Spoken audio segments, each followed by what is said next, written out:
Naglalaro ka ba ng Doors sa Roblox? Kung di mo alam yung Doors, ito yung lugar na maraming pintuan at kailangan mong makatakas. Paano kaya kung yung bahay mo ay parang Doors o yung laro na Doors? Okay, binuksan niya yung pintuan para makapasok sa loob.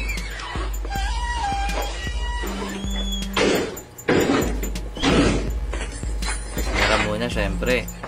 Pero, pagpasok niya, pintuan ulit. At pagpasok ay pintuan na naman. Tumatakbo talaga siya, guys. Hagdanan. Matakot naman yun, guys. Ang creepy. Parang Doors talaga.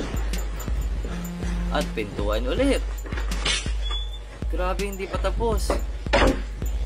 Saan na siya? Bababa naman. Pagkatapos umakyat, bababa ulit. Tapos pintuan ulit. Yun na yung kwarto niya. Oh, katakot naman dyan, guys. I'm here.